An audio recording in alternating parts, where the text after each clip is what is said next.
What is happening, y'all? What is going on? Welcome to another special edition of SchezzWho and the Arrington Gavin Show presents. Guess what the title is, guys? Okay, new title. The title is Witch Hunt or Justice. I'm your guy, Arrington Gavin. Joining me is my good buddy, host of SchezzWho, my guy, Mr. Conrad SchezzVenter. Conrad, how you doing, my friend? Excellent, and I'm just curious, what do I have the honor of leading the show tonight? SchezzWho in front of the Great Arrington Gavin Show podcast, brought to you by our Smooth Club Media.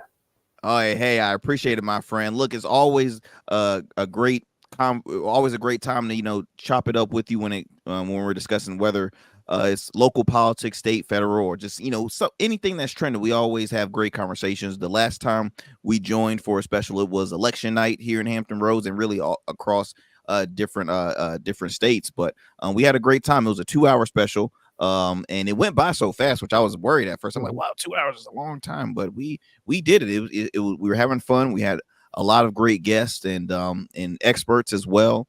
And so, yeah, just excited to be back with you, man. And we're hoping to give you guys, the listeners, the viewers out there, some great content in regards to just stories that are pretty historic, like this one. In the intro, if you didn't realize the background, we had the background having the people of the state of New York versus Donald Trump, former president of the United States, Donald Trump. If you haven't heard of the news, then you're living under a rock, because it was a historic it was an historic day yesterday. Former President Donald Trump was found guilty for 34 counts involving a hush money case. Conrad, I first want to ask you, man, what was your when you heard about this trial initially, what was your what do you think the outcome was going to be? I don't usually go into things with Donald Trump thinking that what I consider to be the good thing is going to happen, because I have been brought into a malaise over the past 5 or so years, thinking, actually longer than 5 years now, that things that I expect reasonably in politics and news-related stories that he is either directly involved in or very near should happen bad if it happened to you or to me. It just never seemed to happen to him. Teflon Don is a nickname that is very well earned, apparently, because things just seem to roll off him, and he continues to build his fan base, if you will, around that fact. And it's almost like he's a martyr because people like me want to, quote, go after him so much. But with news like that, it was right around the 10 or so minutes before it was being breaking that I saw a status on Facebook that, hey, we're about to have a verdict. I'm like, I got to stop what I'm doing. I got to go turn on news channels. And yes, Conrad chose MSNBC first. But after it would become breaking for about an hour or so watching that, I switched to Fox, and then I switched to Newsmax. I stayed on Newsmax for over an hour. That was Greta Van Susteren at that time. Yep. And for about another 30 or so minutes after that, because I wanted to hear how much it seemed like this is just a gigantic, not only a witch hunt, but the charges themselves are a sham, and that's how it's broadcast, and that you better watch out, because all this is going to do is fill a great resolve, not only in people who already like Trump, but possibly independents who didn't know who they were going to vote for in November. And because of what may seem like a justice system gone wrong, they're suddenly going to go to Trump's side, which I don't personally believe, but that's what I was hearing. I wanted to get both sides. I did not necessarily want to listen to a bunch of people that think like me, because I already have my own opinion.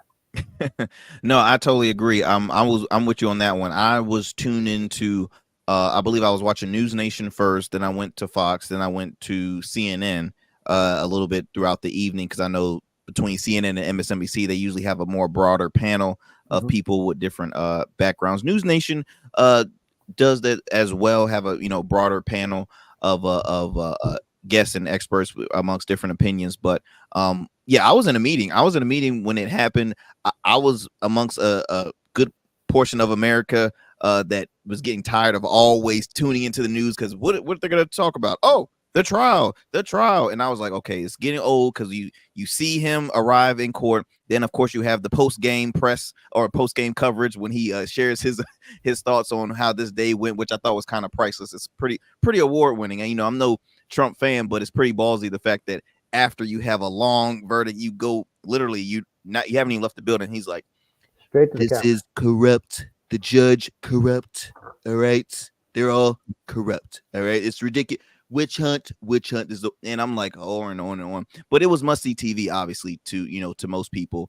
But to add on what you said, comrade, I think this was a case of accountability. The justice system finally, what's the word I'm looking for? Accountability, in a sense, because there was so many people that will get off from case, especially powerful individuals. Powerful individuals always getting off.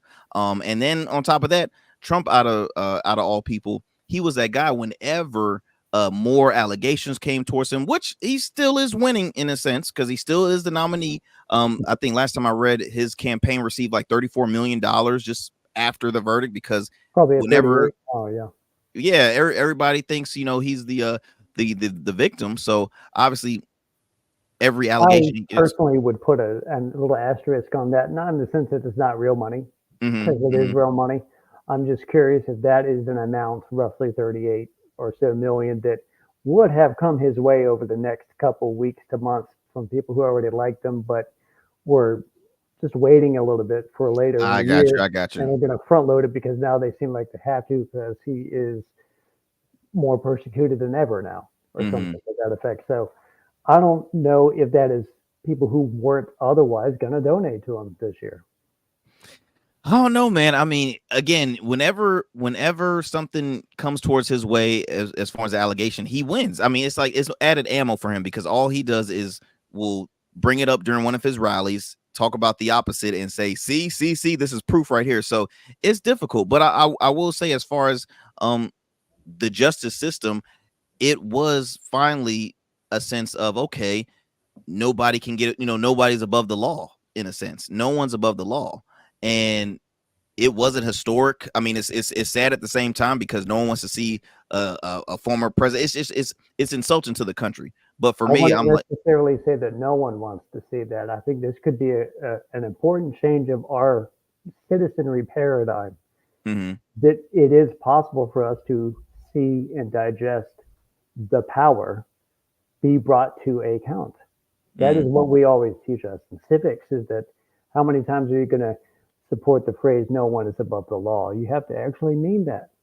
yeah, And this could be the instant, a proof of concept that justice could actually come to the powerful, where I might assume the general underlying belief on the right is mm-hmm, that it is singularly focused on Donald Trump, a Republican, and because of that, that's why everything is rigged against him. And I don't believe that offhand, but it would be important, if we're going to be this accepting of bringing what is clear corruption and criminal charges against people, and they actually get the justice that we need to see, that it can't just be Donald Trump, if that makes sense. I'll give you one example on more of the federal but senatorial level. Democrat senator from New Jersey, Melendez, is currently going to federal court absolutely, over absolutely. blatant corruption charges. So people need to know that it is bipartisan, because if you get spotted doing something, you need to be taken into account. And that is, of the four cases this year. Um, I don't, the not trying first to one interrupt is you going though, but to add on to that one, if you go further back, remember former governor of Illinois, Rod Blagojevich. He was a Democrat, and he was charged. He was actually, I believe, uh commuted from his because he was initially supposed to be serving 14 years in prison off of fraud and three other If charges. I And recall, he was essentially trying to sell Barack Obama's seat, because governors have the power to yes, nominate themselves the person who replaces a departing senator. So in that instance, he was like selling that to the highest bidder, which is outright corruption. And he got, he got caught. He was supposed to serve 14 years. He served 8 out of the 14, and I think he was basically released under, at the time, the Trump administration, which was pretty. Oh, would you Wasn't look? he also on one of Trump's shows? The Apprentice, Wasn't he on Celebrity The Apprentice. Apprentice? That's right. He was on Celebrity Apprentice, and I mean, since then we really haven't heard anything from him. Of course, he was. I watched him on News Nation giving his feedback on the case.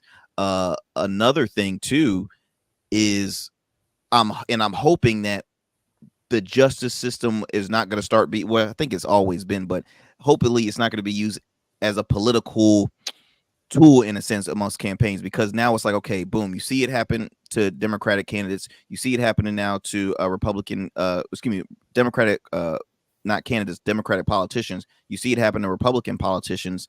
I know last night as well, Senator Tim Scott out of South Carolina was on CNN, and he was mainly saying the justice system is only against, they're taking out Republican candidates and Republican politicians only, and that was it. He was like, this is it's a takeover, and I'm just like, That wow. itself becomes its own version of political rhetoric.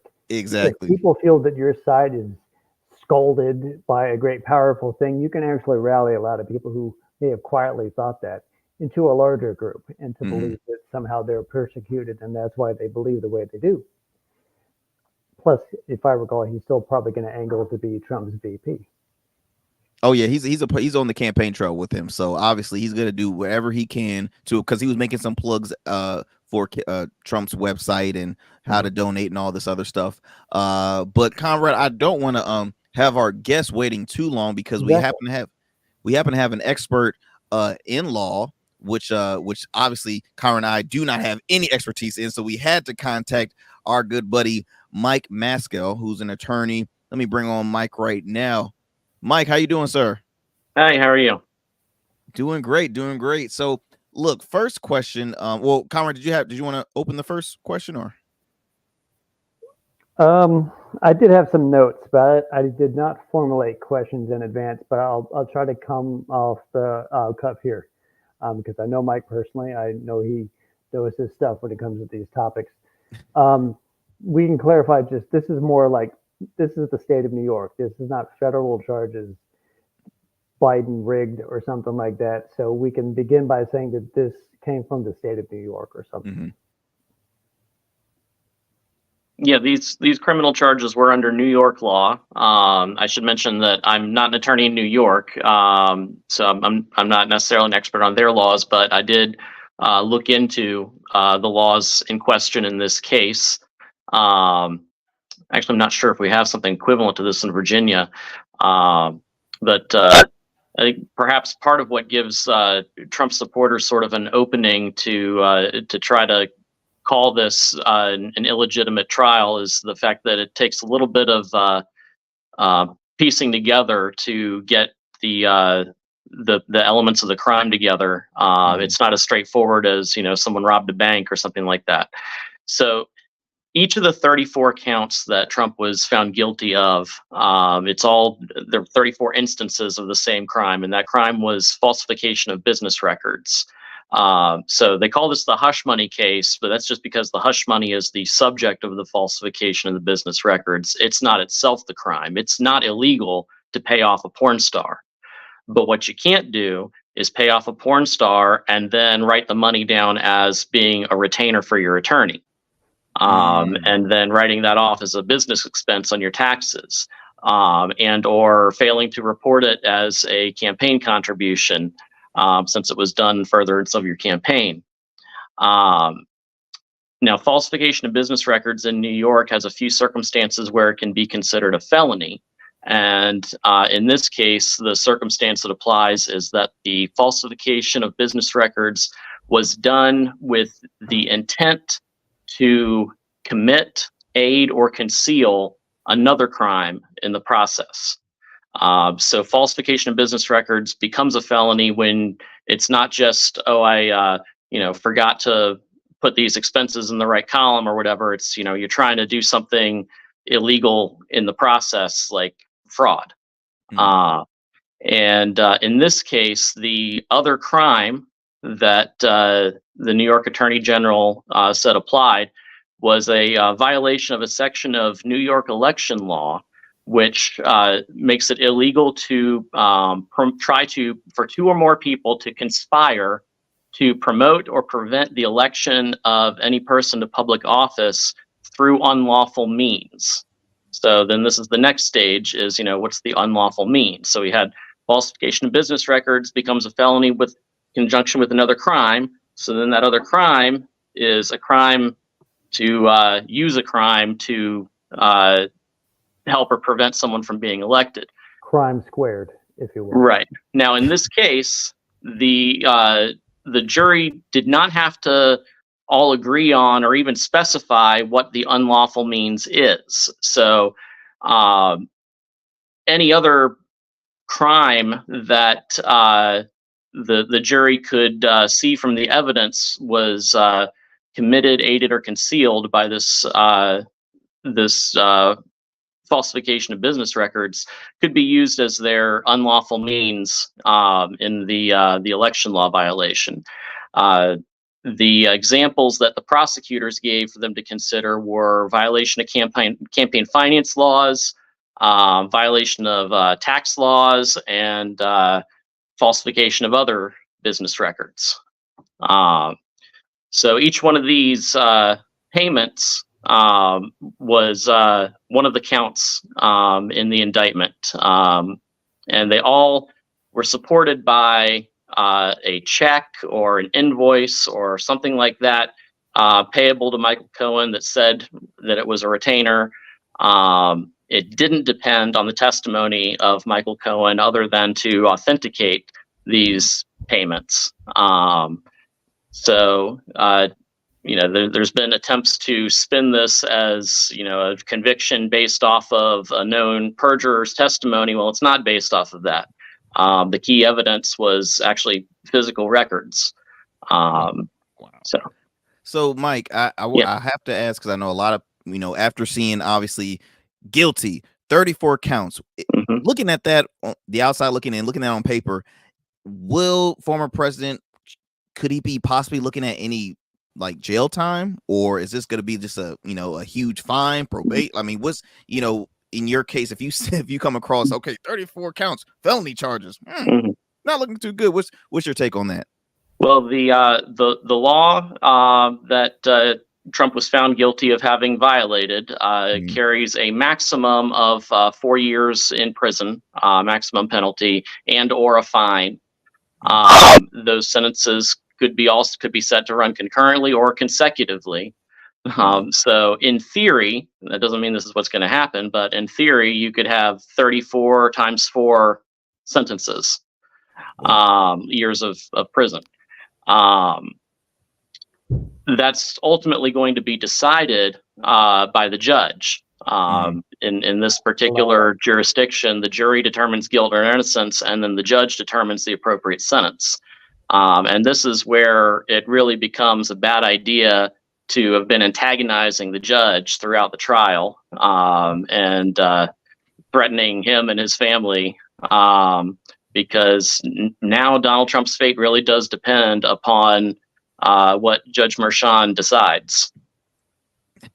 It's very laughable because, as I mentioned to Conrad in the beginning of the intro of the program, is that after every day of after his time in court, he would come outside of the courtroom. I mean, he was very much still there, but he would come out, talk to the press, talk about everyone that's against him, and just walk away like it's a normal day. To me, it's just like, I'm sorry, if I'm like trying to get out of a parking ticket, I'm gonna try and can I get them some flowers or something? Like I'm just gonna shut up. Like I'm just and I guess it's more hesitant in that. And I hate to make it a race thing, but in the Black community, when it comes to the court systems and stuff, you're just the way society kind of depicts it, right? So I was always like, what were you saying, Conrad?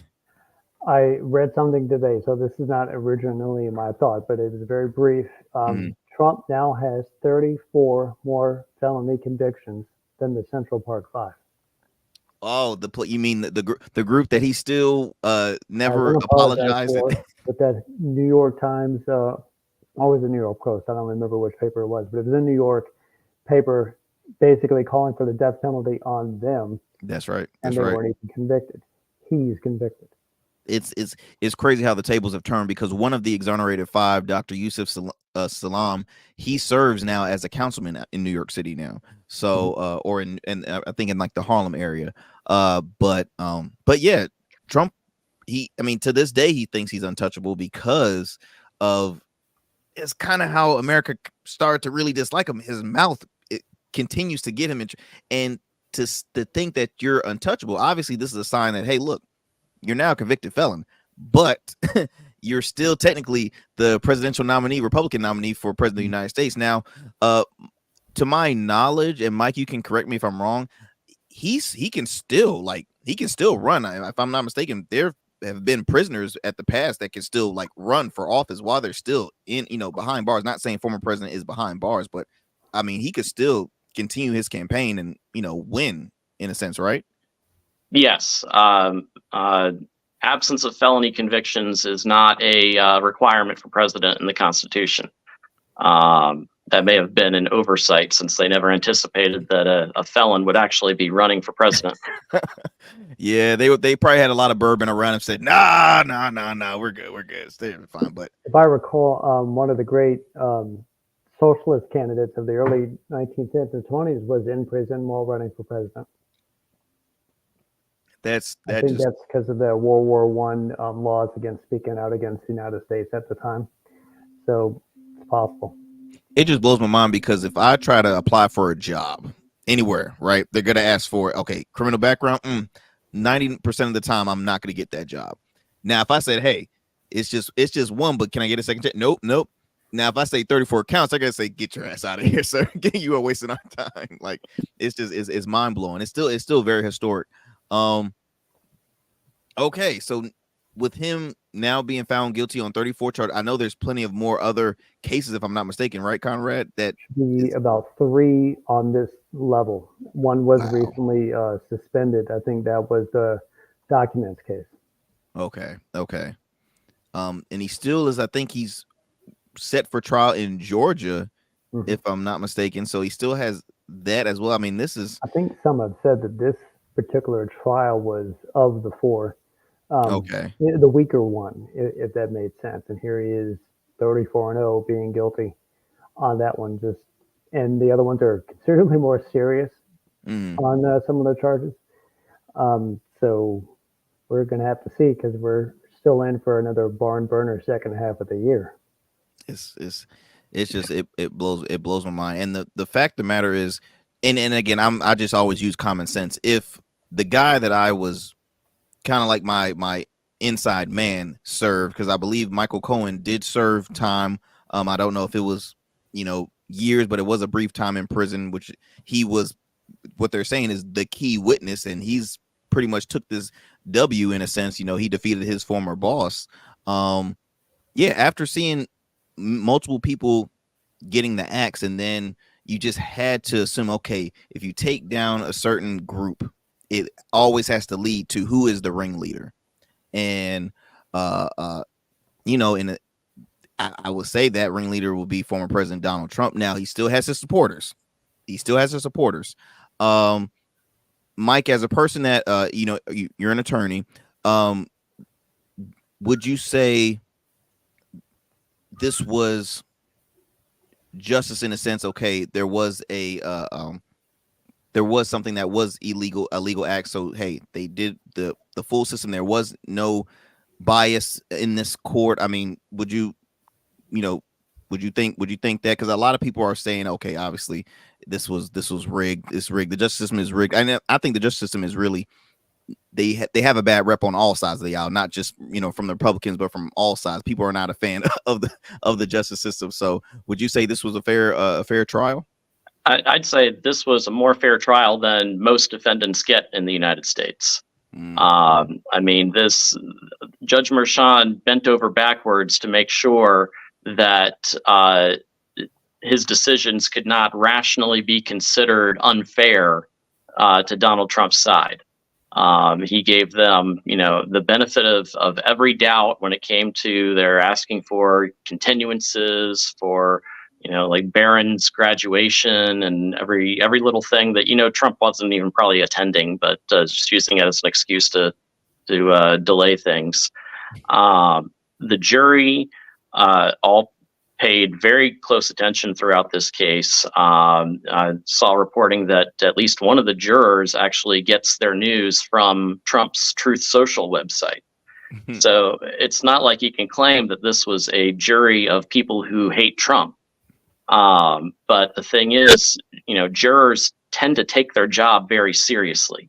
And when we might think that, if just one MAGA person gets on that jury, it's going to be a hung jury because they're going to just say, no, I'm not going to convict Trump no matter what.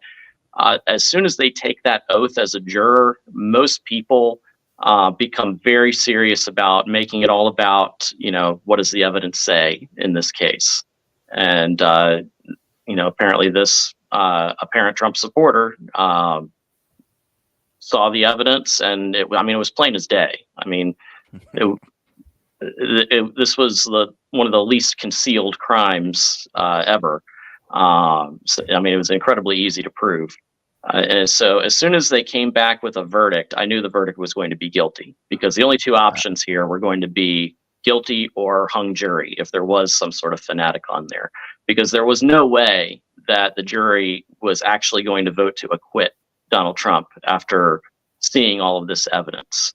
Now, as to how serious any of the particular jurors might have thought the crime was, they did recognize that the crime was committed. And that's the question that was asked of them is, was this crime committed? As far as what's to be done about it, how bad was this crime? That's the job for the judge. So the jury did their job of just determining, did this crime happen? And as far as the severity of it, it's easy for a lot of people to dismiss it as, it's just, white collar crime. There's no victim. Nobody was hurt by falsifying these business records. So what if he cheated a little bit on his taxes? But what that doesn't take into account is that this was part of a conspiracy to change the result of the 2016 election. This was done to conceal information from the voters that very well may have made the difference, given how close the 2016 election was. That could have swayed, 10,000 votes to tip the election to Hillary Clinton, especially with this coming right after the Access Hollywood tape being released. So the fact that this conspiracy kept that information from the American public at a key time, may have been a successful conspiracy to essentially steal the first election that Donald Trump actually won. Now, coincidentally, they would, they being the group that right now feels supercharged that Trump is a victim in all this, who up to this point had been going after Biden for various things by using Hunter Biden as the mechanism to go after Joe Biden, saying that if we knew more about his journals and laptops and stuff in 2020, that would have swayed the election. It's the same sort of logic in the sense that criminal activity actually took place on the Trump side, though. And that's what New York has found to be true. Very true. Very true. Honestly, I'm just now, after the verdict, all this has been said and done, I'm more anticipating, okay, what's next? Because in a sense, you're almost scared, because you know how diehard the strong MAGA movement is and what they're capable of doing. And after seeing this, obviously they were already, they were protesting galore every day until this was going on. But now it's like, okay, what's next? I personally don't think there will be another January 6th, in a sense. I do think there's going to be some strong protesters amongst the courts, especially in New York right now. What do you think, Conrad? What are you anticipating now with this being done? what's to Well, what's to expect? immediately we can point to the money that he's raised, which Mm-hmm. was I guess somewhere between 34 and 38 million. Which, Mm-hmm. if I also remember, he has largely been the type of candidate that would take money raised for his presidential campaign through various PACs or use the PACs themselves to pay for his legal bills, Mm-hmm. which he has a mounting amount of.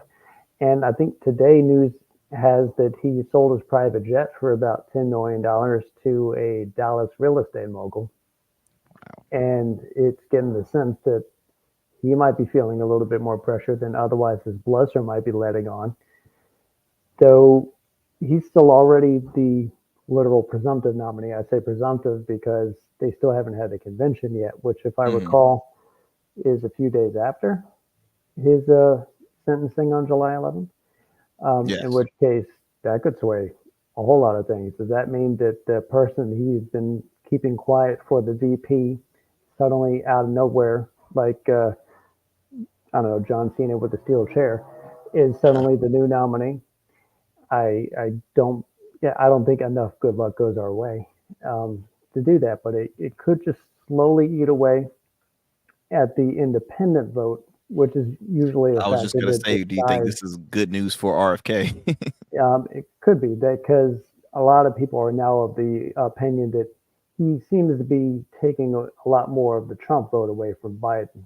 Now, to Mhm. RFK's credit, he seems to be punching in both directions, but still, it seems that Trump is getting some say more of the vote total siphoned from him to go to RFK. And does something like this make it easier for someone who's like, well, no, I can't just vote for a convicted felon, to go over to RFK? I can't say that that's going to happen. I've been wrong so many times in politics. This is just what I'm maybe reasonably going to educated guess on that Mhm. fact. Yeah, well, the interesting thing is, man, I mean, we live in a world where controversy sells. So sometimes the convicted felon is the popular one. Where as it is, I mean, I'm grew up being a fan of the mafia, right? So Mhm. Irv Gotti, all those cats, man. I'm like, oh snap! Oh, excuse me, yeah, Gotti's, you name it, they were celebrities, right? OJ Simpson, he still had a fan base. When he came out, fan base. You can all the public figures that you've seen either get locked up or do some hard court, they have a fan base. So Mhm. still gonna be, Donald Trump, he's still gonna have the fan base. Mar-a-Lago still gonna probably make money. But we will see. Look, Conrad, I want to chop it up a little more with you, man. But Mike, I truly thank you for taking the time out your schedule, giving us some great expertise that we needed to know, because obviously we wanted to hear it from a true expert in law. And Mike, man, how can people continue to follow you and see what you got going on? Well, I've got a Facebook page for my law practice, Maskell Legal Services. Still working on expanding content on there, so not a lot at the moment, but keep an eye on it, and you'll see anything that I produce go up there. Awesome, awesome, awesome. Well, Mike, we truly thank you, man, and don't be a stranger. We're definitely going to continue to have you on, man. He's Because got three more cases. that's right, that's right. So he's not going to be a stranger to the program. Mike Mascow, we truly thank you, boss. You have a great Okay. one. All right. Thanks. You too. See you, Mike. Yeah. No, man, this is when you had mentioned we were talking about third party. So I kind of want to talk a little more on that, because it's, man, speaking of third party, I don't know if you heard earlier today, Conrad, uh, West Virginia U.S. Senator Joe Manchin Mhm. just he filed his registration papers as a registered independent, which wasn't too much of a shocker. He was always a more moderate at the time, but he and at the time, Kristen Sinema out of Arizona, Mhm. who, as well as Also independent. yes, also independent, left the Democratic Party, went independent, and now he's an independent. Now, personally, um, Manchin, 75 years old. I think he's on that cusp of retiring. I don't see him doing any more. Comparatively on the young crew compared to Biden and Trump. Very true. He's wow, that is sad. But but yeah, he I think at that age, I think he's on the cusp of retiring, and I think why not retire as an independent, so he can obviously maybe go into consulting, work amongst different campaign who knows? Maybe work In with a other sense, he movements. kind of already was doing that. He's another face of someone who seemingly got pretty wealthy using his position in the federal government. And he's from Mm-hmm. West Virginia, of course, being a very big coal state. Mm-hmm. And a lot of political donations have gone his way Mm-hmm. from that side of the economy. And it makes you wonder how someone who is a senator from West Virginia has a rather large yacht, because that is a landlocked state that he keeps on the Potomac, if I recall. So he seems to fit in with the Senate. I mean, Melendez says everyone does it, and I will take him on his word that pretty much everyone does that, because Can we politics just is say like that. Menendez? This man was hiding bars of gold. Gold bars It, given his might. like, dude, like, what? Like, and you thought no one was just gonna find this out? Like, it's very laughable. And I don't know if a lot of people know this, but Menendez is the father of a famous MSNBC personnel on Alicia Menendez.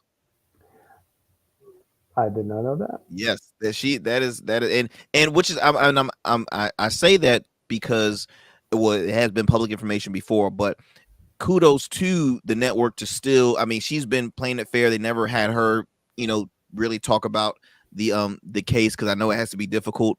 But and she hosts a I weekend mean, show called CNN Weekend. had Chris Cuomo regularly bring his brother on.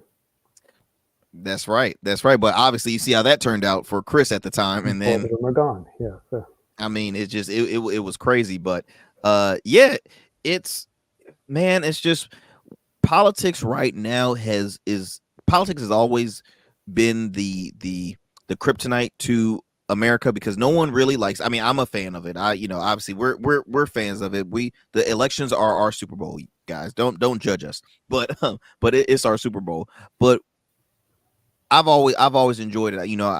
I watch all news platforms without any form of frustration. I enjoy watching it. Like you mentioned that you watch Newsmax. Likewise, I watch Newsmax as well. I think no, it's I will ask. Not ask. Mhm. I had to ask someone if we had Newsmax on our program, because I don't regularly watch Newsmax. So if I'm at home trying to go through the guide, Mhm. I had to ask, do we even have it first? And we did. So luckily I was it able to watch that. it's a what I will say. Seeing Greta on there is a little. I feel like she's a little bit out of place, but she's always been more. I mean, she's a straight news. She's all news, no partisan side, but she's just one person. The rest is like, oh, agenda galore. But yeah, I tune in because I know exactly what kind of content I'm gonna get into. But where was I going with? Oh, politics is taking a hard L because there's signs of corruption happening on both sides. I think that's why it's been helping the third party options kind of grow within this with this election, even on local elections That as makes well. me wonder if Manchin had a missed opportunity, because he was Oh, leading to be part of the no labels. That's what it was. They need a label for me to remember them. Um, the no labels party seemed like they had something going, and the type of momentum that you have on RFK now is because he has a name. hmm People know RFK from history books to forget. Yeah, he's a junior, because hmm RFK was almost going to be president himself one day. It's a big Very true. political dynasty, so he has that going for him, like Trump had with his hmm branding. But he is still the third most notable candidate in this election without any party designation behind him. I think maybe some states he would have had to have generated a party in order to get on the ballot.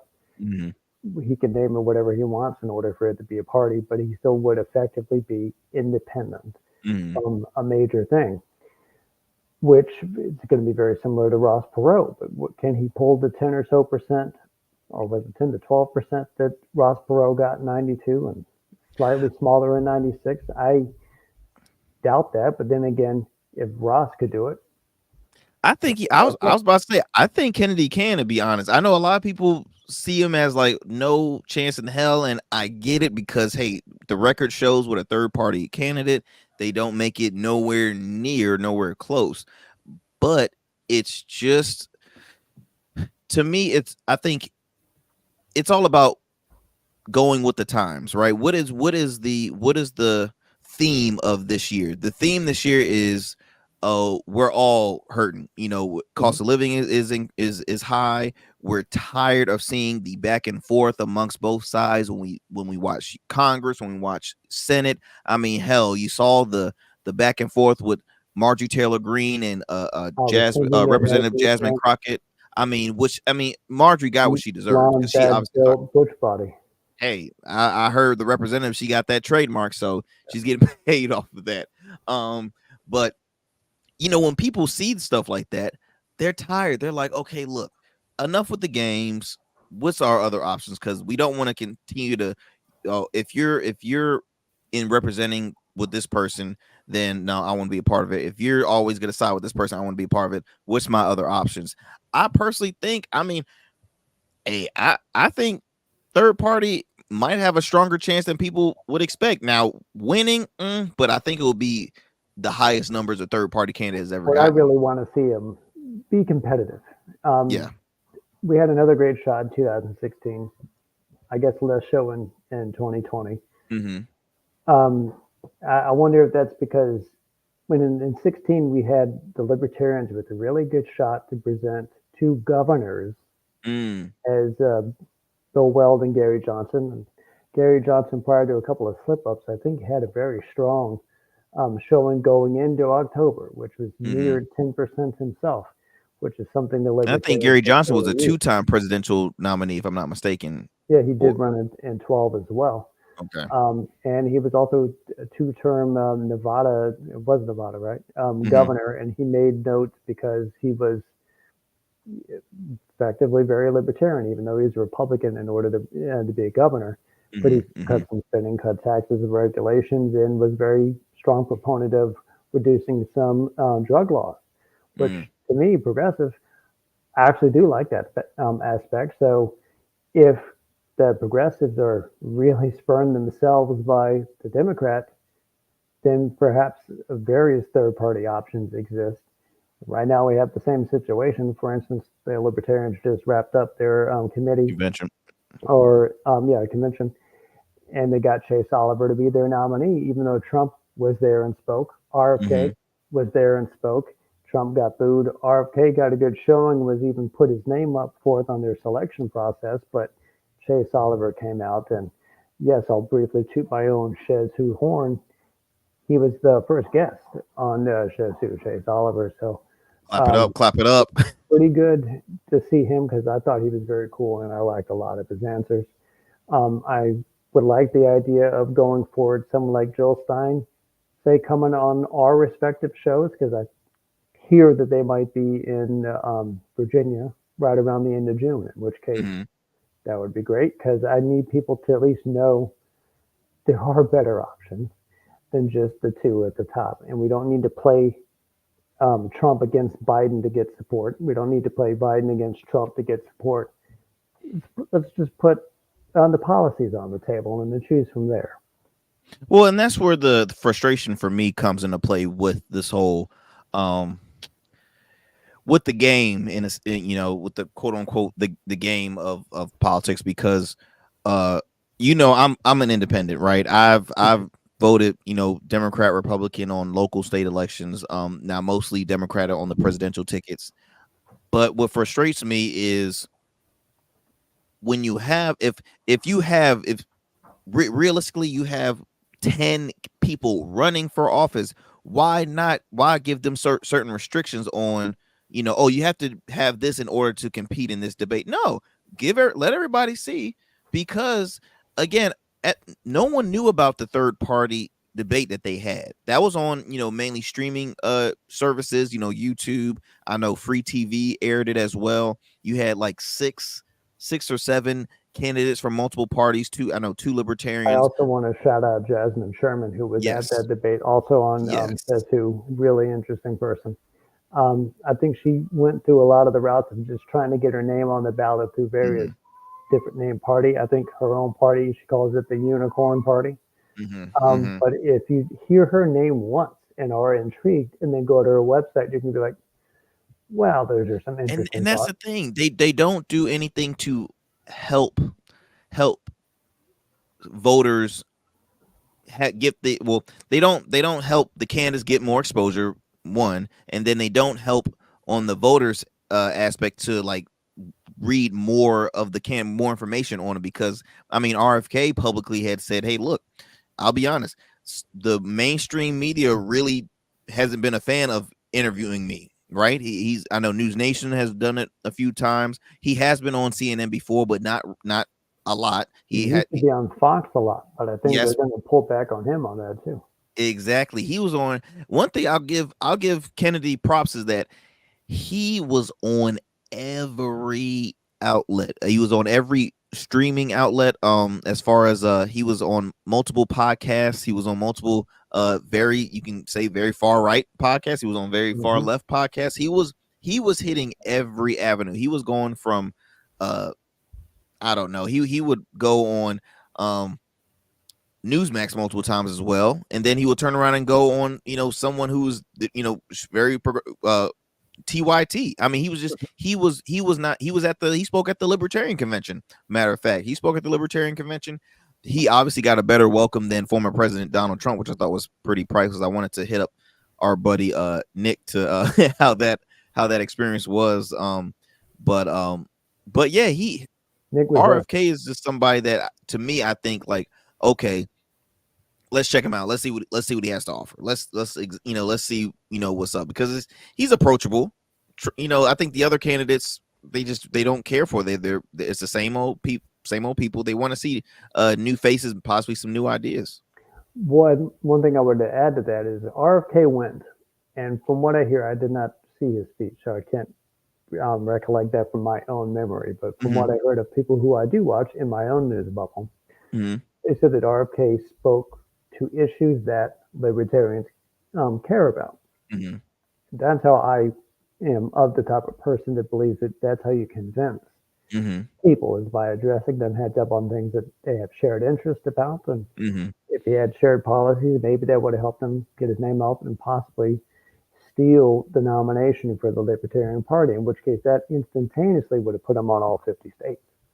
Mm-hmm. But no, that would be Chase Oliver, who personally, because I like him better, is going to be that nominee. But Chase Oliver is going to be there on the ballot as well. And Jill Stein likely will be on the ballot as well. I don't think Dr. Cornel West will, because I don't know if he'll get the states. If he just stayed with the Green Party, he man. let me tell you something. Honestly, I every time, and I'm a guy who I'm a fan of Dr. Cornel West. I am. He's a highly intelligent individual. He's a person that is just respectful to all people. I mean, he's a people person. I always consider myself, hey, look, I love all people, right? I'm not confrontational, none of that. And as much as I know some of my friends would love to for my show to have a little spiciness added to it, I'm just like, no, we're talking. But Dr. Cornel West, it's his campaign, man, is just, to me, it's just it's a waste. I mean, and I don't mean that to be disrespectful, but I just feel like In it's a just a sense, it's just that a could filler. be our version of respectfully saying that this time last year, you had something to work with. Mm-hmm, mm-hmm, mm-hmm. It hasn't come through a series of missteps, blunders, Yeah. of which maybe briefly it was a good idea to Peter Dow, I think was his name, bring on Mm-hmm. him as a campaign manager, but someone had to have convinced you to leave the Green Party.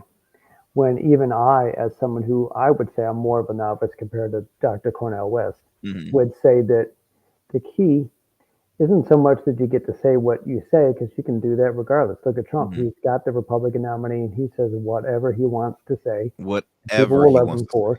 You don't have to feel reined in by the Green Party, especially if say. you already share so many political ideologies with them anyway. You get it because they have so much ballot access. And Mm-hmm. that's the key. You don't have to waste so much money and time trying to get on the ballot that you're already on, because they already have access. You just follow along candidates like Biden and Trump and then pester them and get in the news and build your own name up by being an actual candidate Mm-hmm. opposed to a prospective candidate. So maybe off in some random universe there is something where like the Libertarian Party and the Green Party decided to coalesce and throw their hats into one party or something to that effect and join their forces. And then they might even be on par with what I suspect RFK may get. Mhm. Then you have two distinct factions that are drawing away from what we know to be a rather corrupt duopoly. Yeah, out of all these parties, I'm surprised none of the many, I'll say, like third party options haven't thought about coercing together and joining, because at the end of the day, the the main reason why no one ever knows who the hell they are is the fact that, like you said, ballot access. That stuff costs money as well. Hmm. To me, okay, you win in numbers. If you continue to be competitors, but you do somewhat see eye to eye, and you can coerce and work together. Why not join together so that, okay, it will be a little more easier options for voters? I mean, it's just I can talk from anybody on all sides of the aisle. They just do not have. They don't know who to vote for. They're stuck. They're like, man, I don't know. I really don't know. I'm just right now. I'm focused on my city, city elections, local elections. I just really don't know. And I was listening to Roland Martin. Roland Martin pretty much said, "Hey, look, you know what the other option is right now? The couch. The couch is on the ballot as well, because people I are think just that's the sect of the population who can vote that gets the most votes Mhm. is indifferent Yeah, or simply forgetting. Um, that is a rather untapped vein of potential votes to get, and that could just be a symptom of the larger thing that people are too focused on just trying to get by day to day. yeah, And because of that, yeah, the presidential election is important, but not so important that it gets them to stop missing a day of work. Which, to help that out, maybe make either one day, election day, known as a national holiday, freeing up Mhm. more people to be able to go out to vote. I've always liked what we did from COVID, where we expand the early voting time, because I think overall, over the course of that time period, it increases the voter turnout. And yeah. as a democracy, we should be trying to increase as much people at the polls as possible. Hey, couldn't agree more, my friend. Look, y'all, we are coming to a close on this program, but I hope, again, before we leave, Conrad, did you ever think to ever living through a time where a president was found convicted on just convicted? I won't even say the number of counts, but would you ever think you will see the day a former sitting president convicted for on a crime, not, and also potentially being the next, president? Still the next. I would have to say, in general principle, we don't think that presidents do that. We have a term called ex-presidents because they sort of have a career Mhm. after presidency doing good humanitarian work. I think the prototypical version of that is Jimmy Carter. Shout out to Mm. Jimmy Carter, who's still alive at 99, I think is what his Yeah, age is. yep, 99. Almost, he'll be 100. Very close. Very close. Yeah, I think Trump likes to say that Biden makes Carter look better by comparison, because Carter's had gone down in history as one of the worst presidents, even though he's one of the better people to have been Yeah. a president. That's just the way history works. But Hmm. same thing with Reagan and both Bushes and Clinton and Obama, that they have this after presidency type of thing that we like to think of them as our version of best people, Yeah. because these are who we voted to lead us. But in the end, they are still people.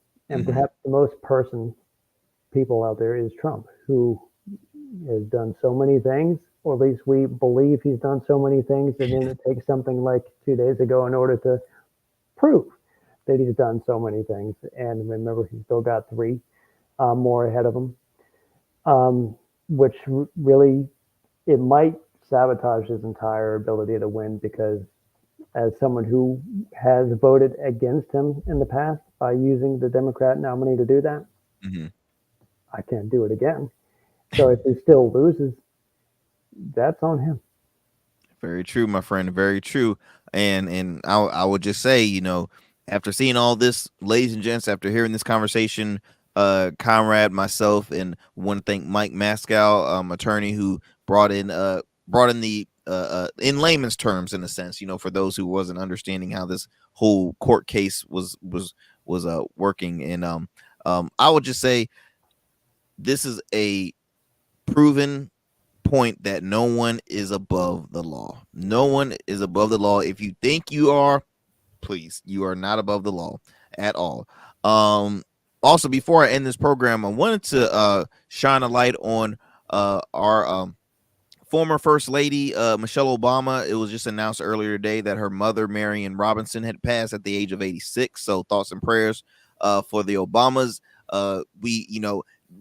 Some of y'all probably say, well, I don't remember her. I can remember clear as day. Every time you saw the family together, you saw her mother, right, side by side when President Barack Obama was first getting sworn in. You saw the kids, you saw the grandmother, Marianne, and everybody on staff had spoken so highly of her and said she even was that grandma that would sneak out of the White House with no security, like to hang out with her girlfriends and stuff. So she nothing but great things they said about her. So I just wanted to mention that because that was also new news that came across the platforms as well. I'd also like to point out that about 5 years ago today, I remember I was in an office in town center with a couple of Virginia Beach activists who were very concerned about some taxpayer funding. They were representing the Tea Party, among other things, and we were thankfully able to meet and sit down with then new councilwoman Sabrina Wooten, who in the middle of the meeting got a text on her phone that she had to leave. Then they left, and then we started to hear from the abrupt ending of the meeting on her rides home that a shooting had happened at the municipal center in Virginia Beach, and 12 people lost their lives 5 years ago today due to the shooting in Virginia Beach. That's very true. Thanks for bringing that up, because I forgot all about that. I did see that across the feed as well. Wow, that was, you said 5 years? 2019. Wow. Time. The Trump. It really does, man. It really does. Well, look, Conrad, once again, man, we did another great one, another special. I always appreciate you and just the great expertise you bring on, man. And I hope that we continue to. I know we're gonna do some more in the future. But for those who are tuned in, who are watching, I truly appreciate it. Continue to follow SchezzWho podcast. New episodes air every. I don't have a fixed schedule. I am working on a new series called the Community Accountability Series. I recently postponed one that was going to be yesterday because Councilman DeAndre Barnes in Portsmouth had a Civic League meeting he wanted to attend to, so I'm pushing that back a little bit. The new idea of just a common interview we're having on other activists in each respective city of the council people I bring on, who are going to challenge them with their questions, non-scripted. And I think that'll be a good way to show some accountability on our local side. So the community accountability series on SchezzWho, I like to think that next week will be my next one with Councilman DeAndre Barnes in Portsmouth. Awesome. Oh, I think I see a. We're about to end, but we see a friend that's popping in. I see Nakia Miller in the backstage. Hold up. Let me go ahead and. What's going? Y'all, you know how you sit there and look at a clock and you're like, yeah, I could sit here and watch TV for a little bit before it's time to go into the show. And then I totally fell asleep. And well, no, what I was going to ask is, what were you watching? But that's what I was. Great question, by the way. Great question. I was watching Joy-Ann Reid. I was watching Joy-Ann Reid, and she was talking about, our illustrious commander-in-chief and his newfound status. All I'm saying is, I think he's gonna drop a mixtape. He already had, a couple of rappers that was on stage with him. I'm just saying. I'm just. Look, the price on them. The price on them Trump Air Force Ones is about to be what? What? So, You need to sell I more was than here Trump late. I Bibles. was sitting here. I was supposed to be getting ready to go somewhere yesterday. I was just like, okay, I gotta get out of the house. I got stuff to do. And then they announced verdict. I was like, I ain't moving nowhere. And as it came in, because Richard and the kids were at karate. And so I called my husband on the phone. I was like, yo, I said, guilty, guilty, guilty, guilty, guilty, guilty. I was like, 34 counts, Richard, 34 counts. Man, I was so tempted to play 34-45 in the pick four last night. I was so tempted. That is I mean, hilarious. because I really I watched the as they gave the commentary on the entire trial. Mhm. And I think the one thing that I was the most impressed by was Judge Mershon, because I wouldn't have wasted no time throwing his stupid ass in jail for coming after my family. Like, I still believe that he's gonna probably have like 24 gag order violations by the time he's sentenced. Like, because people forget that those gag order violations have not been solved. And Nakia, I'm actually glad you brought that. It's funny how this is what happens, y'all, when where friends get to talking, and it's like, okay, no, we're gonna be up all night talking. Can you explain gag order to like some of the viewers and listeners? Are probably like, okay, what do they mean by like gag orders? Like, can you explain that? Yeah, absolutely. So when you end up in a trial, Mm-hmm. the judge can impose what's called a gag order. Mm-hmm. And what that is that it basically says that there's some shit you can't say Mm-hmm. while this trial is going on. They can, issue a total gag order where you can't speak on your case at all, or they can do what Judge Mershon did in Trump's case. And the gag order was that Trump could not talk shit about any witnesses. I mean, even when he was talking about the judge and his daughter, that was not a violation of the gag order. But when he started talking shit about Stormy Daniels and Michael Cohen and people who are witnesses, Mm-hmm. or if he said something about the jury, that was a violation of the gag order. And like within the first week of the trial, he had 11 gag order violations. And, Judge Mershon already addressed him and was just like, look, right now I'm just imposing $1,000 fine on the on each gag order violation. But Trump chose not to stop. Mm-hmm. And the judge was basically like, okay, well, if the fine is not enough to shut your mouth, then, we might have to be looking at jail time. And, he's continued to run his mouth. But, what has occurred is that the judge has been very, just very reasonable with him. Remember, we have 3 more cases, and Yeah. I'm going to try to thought experiment the idea of the fact that he could still find himself in contempt of court in one of the other cases, or perhaps the sentencing thing. In that Right. instance, all former presidents also have Secret Service protection. Mm-hmm. So what Right. happens to those guys? Do they have to stand post outside the jail? Are they going to be in the corridors of the jail? Are they inside locked up with them? Do they have matching jumpsuits too? Like, how are we gonna? Because let's be honest. Jumpsuits made out of the American flag, right? I hope y'all.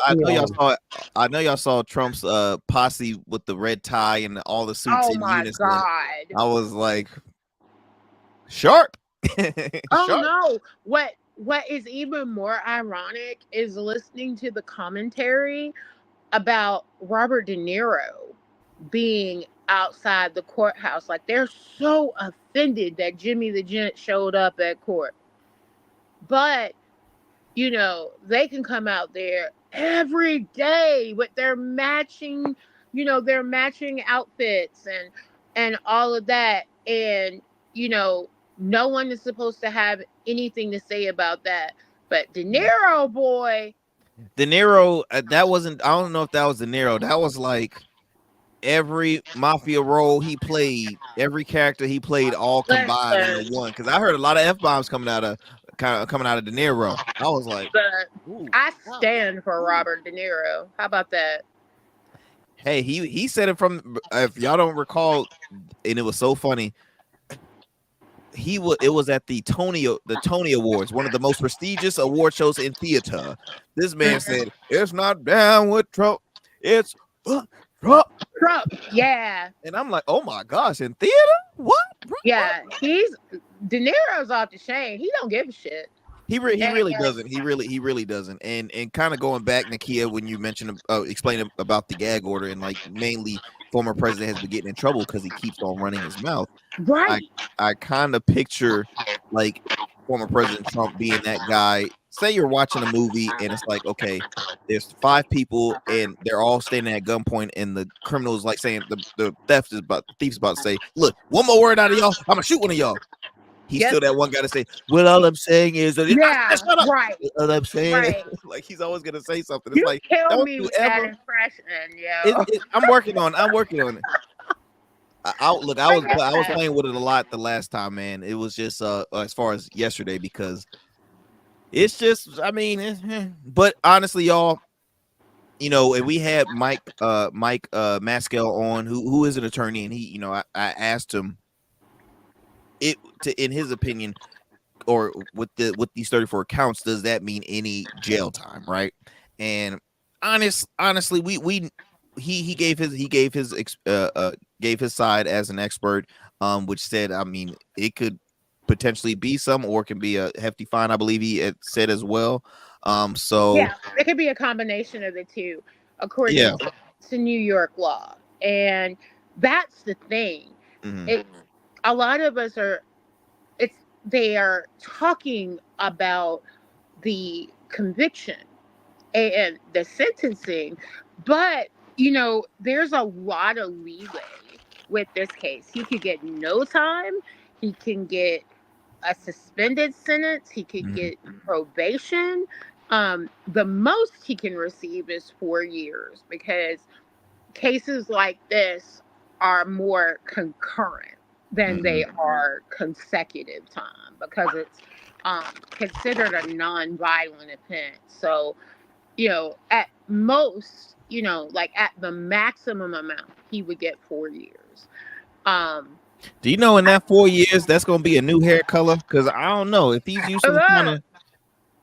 They can't be bringing no bronzer. They can't bring no bronzer tan. He's gonna be like, with it, I need my color. Where is specific orange that I use? Excuse me. Where's my spray? Where's my spray? I would love to see him without makeup. Like, I want to see him without that orange glow. There are some pictures that exist when he's on his golf course, where he's to the side and the wind has blown a little bit of it back, and you can see where it goes it up stops and over, and how white it is. It's like borderline nude, right there, right before the hairline. And people, like, I don't care who it was, especially if it was my husband. I'd have been in court every day, and his wife didn't show up not one. Whoa, Nakia, you brought up a great point. Wow. Well, Melania was like, fuck this shit. And and I don't blame her. I wouldn't be shocked if, at least within the next 6 months, if there wasn't a divorce filing. Yeah, I'm thinking 2 years for the capital gains at the end of this. She made her investment years ago, and she's going to see this stock go all the way to the end. Yeah. Well, here's the thing. When he went, when he went to the White House, Melania was like, "Nope, I'm staying in New York." And the rumor is that he had to renegotiate her prenup in order to get her to move to DC. And that's what inquiring minds want to know. I want to know what that prenup says now. I mean, can you blame her? I mean, NYC or DC? I'm picking NYC. Look, I wouldn't have moved. I wouldn't have moved. And especially now, you can cancel Christmas on that shit. And, you know, and now it's like, because Melania didn't show up. I think Don Jr. showed up once. Ivanka didn't show up. Well, you have. I feel like you have the Trump side of the family that are, say, supportive of him, but is like, look, you gotta lay low. You have to ease off.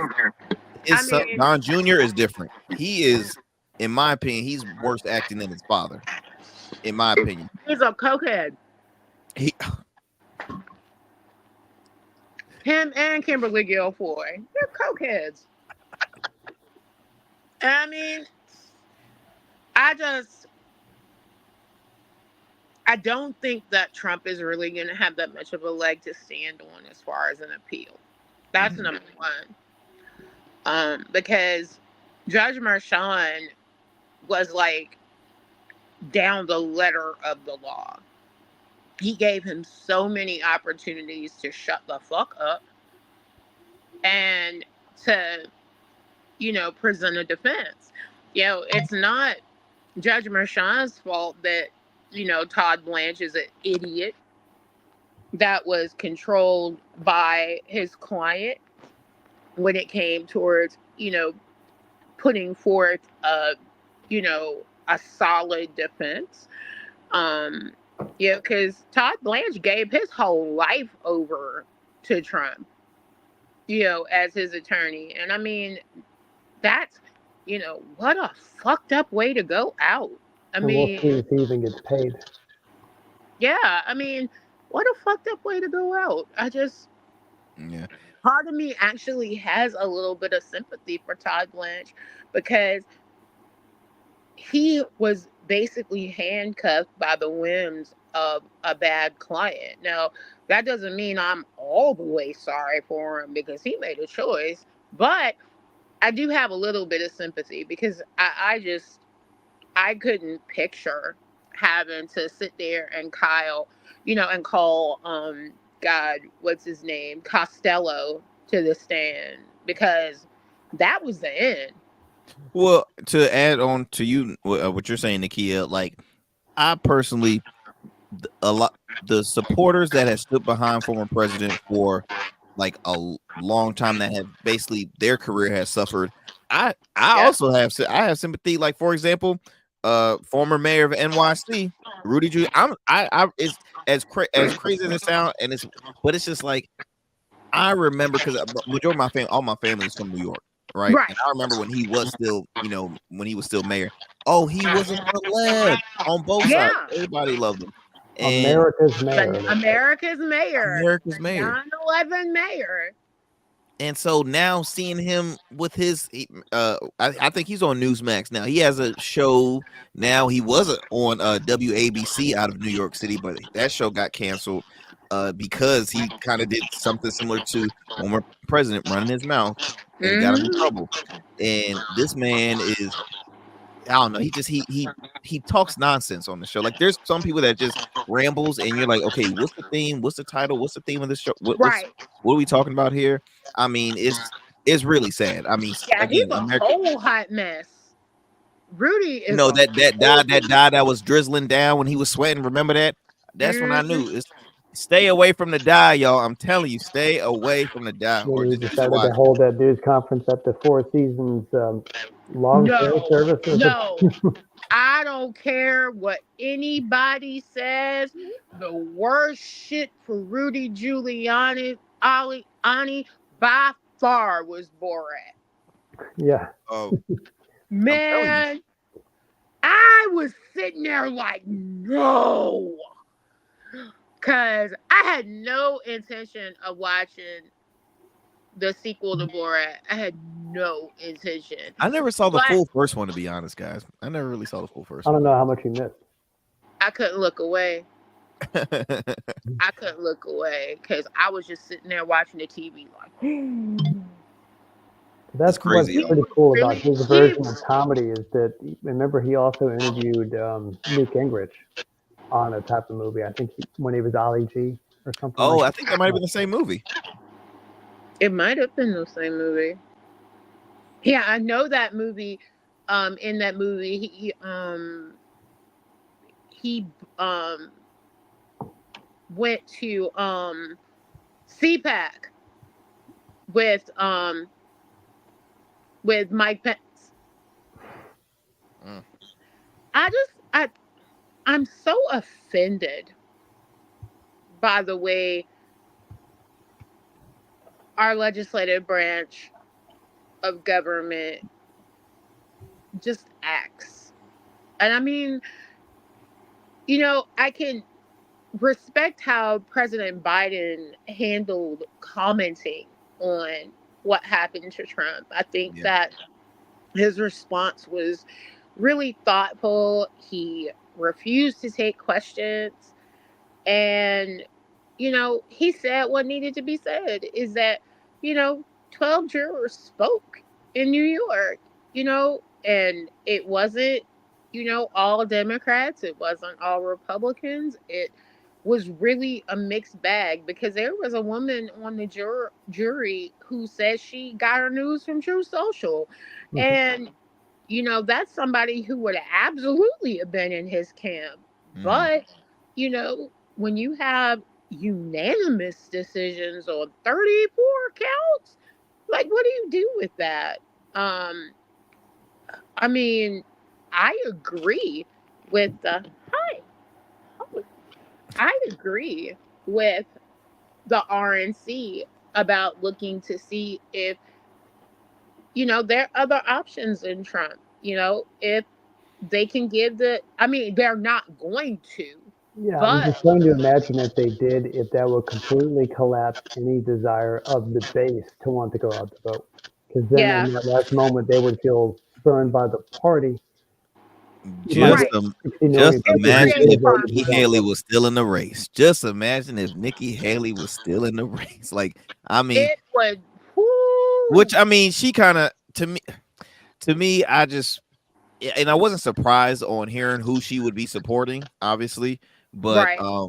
because she publicly said, hey, she's backing. Well, she's supporting. She's gonna be voting for Trump. She didn't say as far as backing, but she's gonna be voting for him. Right. I had like a thought process of in the past of all the people that Trump personally talked about are basically on the trail supporting him, like Ted Cruz, Exactly. Nikki Haley, Megyn Kelly. Even though Megyn Kelly's not running for anything, but she was the first, and Yeah. she's very yes. Who? Oh Vivek man, Ramaswamy. I'm forgetting. He's I think senator out of Florida. Oh my gosh. Marco Rubio.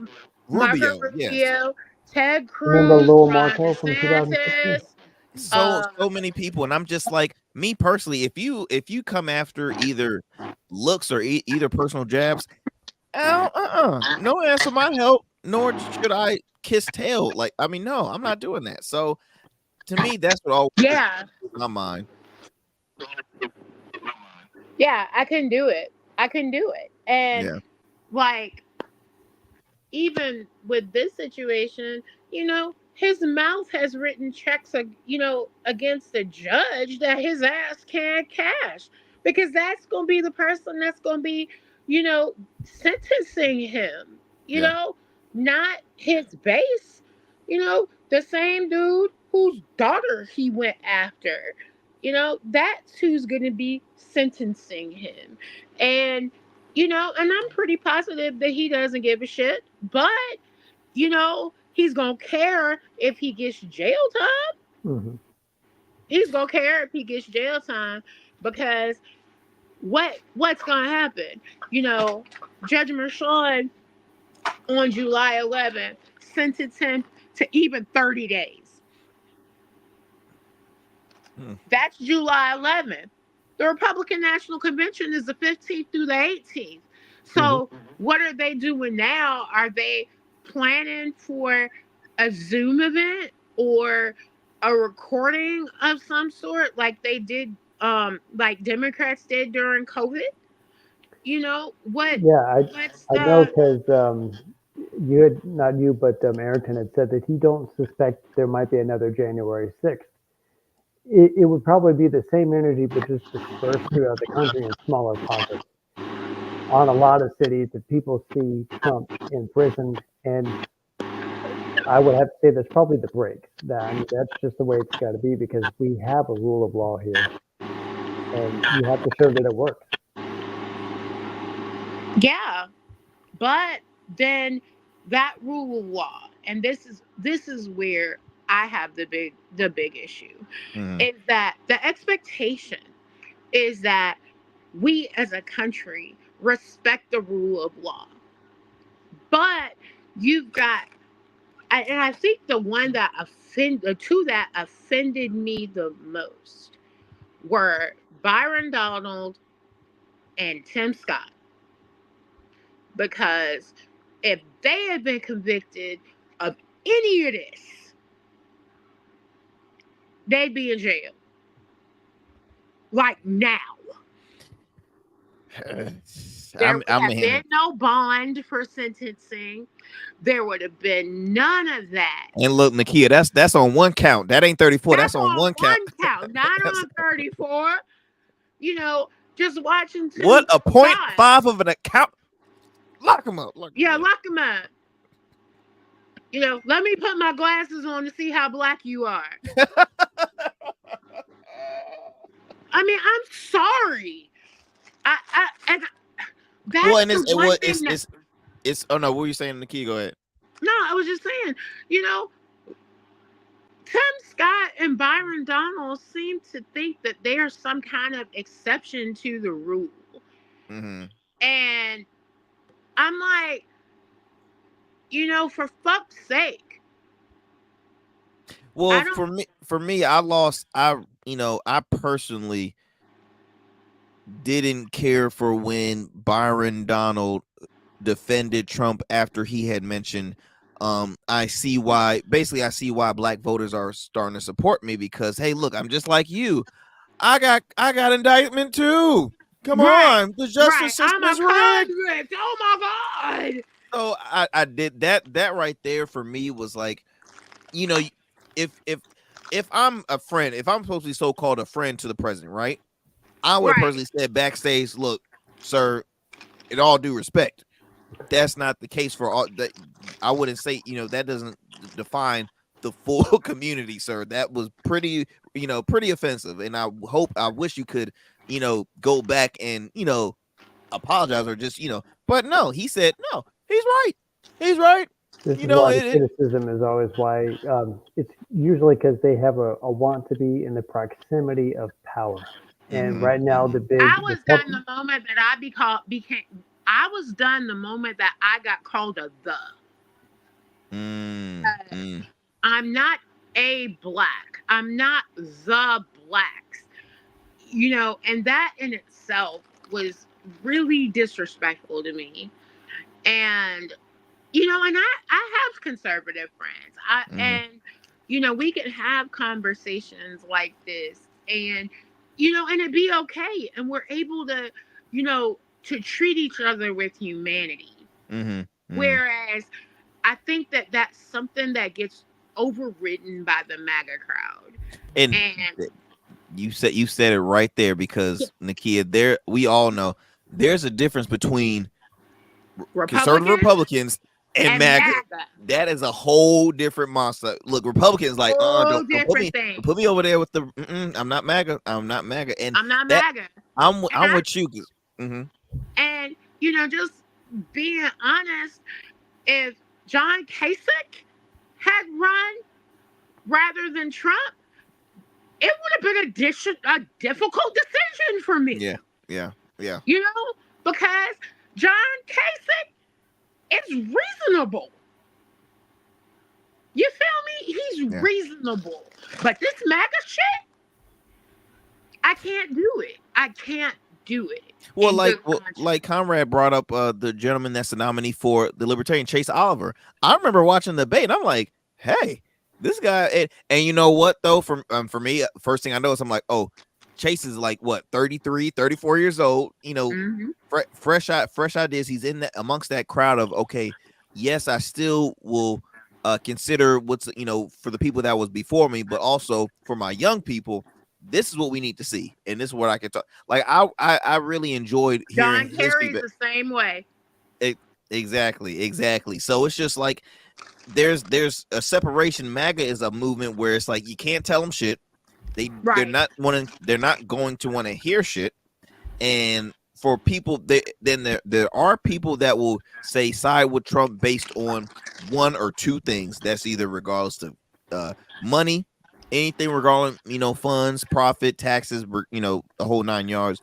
And then there might be I don't know, but that's usually always like the key thing is, you know, big business, right? But I think the best way to deconstruct the aura of Trump is go back to John Oliver's 2016 takedown of Trump right around Super Tuesday, a little bit after that, because he poked a hole at the three things that are his big things, which was, the fact that he's good at business or he tells it like it is, type of stuff he jotted down. All of those points still apply today. He's very unfiltered, and people like an unfiltered, like, yeah, he's one of us. He's not one of us, for one, because to say that, oh yeah, I grew up just like you, he did not. And that's when I always get annoyed when, and this is just in general with millionaires, where like I understand you from the working class. Like I can understand if, you know, if you worked hard to get where you're at, but if you've been a millionaire, and say, I'll be honest, same with current President Joe Biden. Joe Biden's been he's been a politician since what, in his late 30s, early 70s. Yeah. So to say, look, I understand, sir, you've had well over $1 million in the bank for quite a long time. That to me, I always get annoyed, because be relatable. If you be your authentic and don't read off so much your QR notes and say what you really mean. I mean, take a little pointer from Trump, because Trump say what he mean, he get his ass in trouble, but he said what he mean, and he doesn't listen to QR to notes or whatever. He don't pay that any mind. But I just think that, you know, right now it's a hard decision when it comes to who to choose in this case, as far as the elections. It's rough because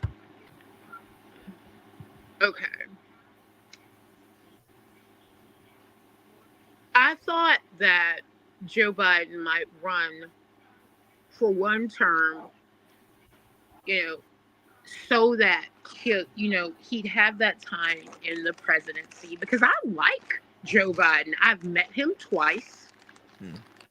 And once when he was running, and then the second time as president.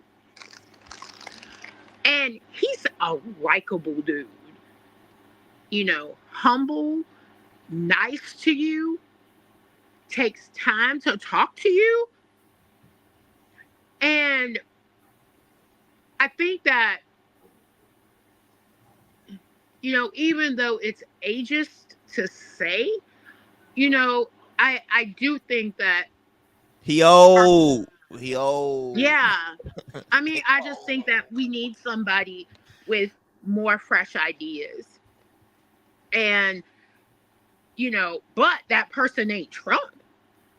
And, you know, and it's kind of like, what do? It's, you know, you have somebody who, you know, might be a little bit old for office. But if you say he's too old for office, then, and the alternative in the major, you know, in the major party races is the orange ass clown, then also only like 2 years younger.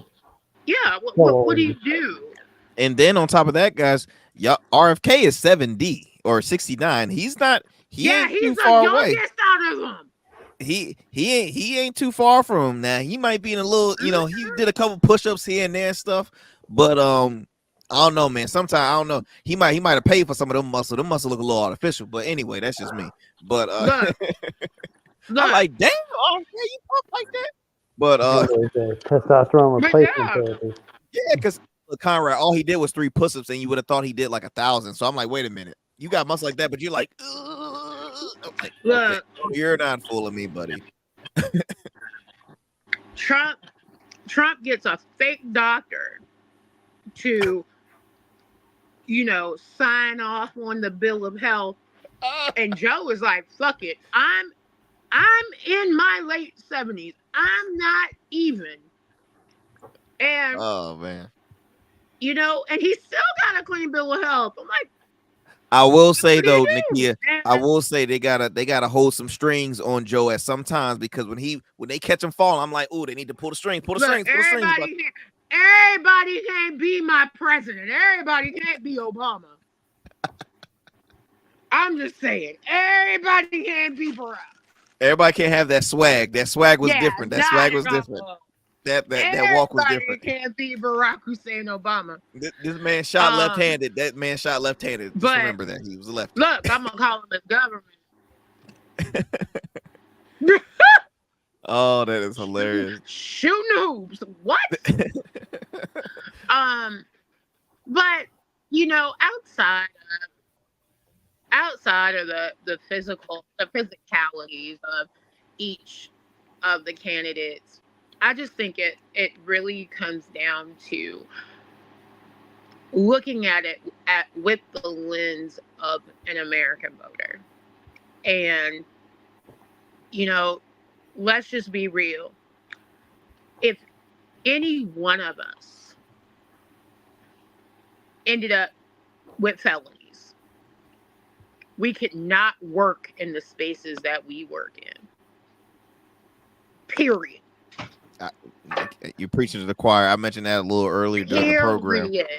I said if I try to apply for a job and they found just 90%, I'm not getting that job after one offense. Now, if they see 34, they're gonna be like, "Sir, I don't know why you waste your time getting here." Why'd you waste your time? And how about this? If I had a felony, my husband could not have his job. Because my husband is club fed, federal government employee, subject to a clearance, with a spouse with a felony? Like, nah. Crazy. I mean, even to go into the military, even if you have a misdemeanor, you have to get a waiver. So we got a man running for president who doesn't qualify to be in the armed services. I'm just saying. It is one big circus, but you know what, y'all? We're gonna continue to have more great conversations like we're having now. But again, I want to thank Miss Nakia Miller. Matter of fact, Nakia shared some good news on a popular show called the Arrington Show. If you haven't heard about it, y'all should tune in every Monday, Wednesday, Friday. Yeah, cool show. Cool. It's an excellent show. It's a great show. It was so much fun. Other shows, and I know a few shows, but it's a great one. Good show. But no, she made her announcement that she will be entering the race for Hampton City Council, which is dope because again, Nakia is a person who is I consider a grade A badass when it comes to just she don't play. She she has a heart for the people. When she sees something wrong, she doesn't complain like the majority of us. No, she backs it up, and she is doing so by running for the city council. I'm a glutton for punishment. Saying. That's so funny. That is so funny. No, we want to thank you. It all. I'm a glutton for punishment. we want to thank her for popping on here on this conversation again. We want to also thank Mike Maskell, who attorney who spoke on the legal aspect of this case and really dove deep in explaining the logistics of every single count, what could possibly be faced for former president, all that good stuff. Also, Conrad, want to thank my friend Conrad, host of SchezzWho. Tune in to him on his platform. You can follow SchezzWho on YouTube right now. If you haven't subscribed, do so. If you haven't shared with multiple people, you need to do so. Likewise, the Arrington Gavin Show. You can follow me on all platforms, YouTube, Rumble, Facebook as well. And yeah, man, we got some good stuff coming in stores. We're gonna hopefully have some sit down convos with some candidates around the Hampton Roads area and hopefully out of state as well.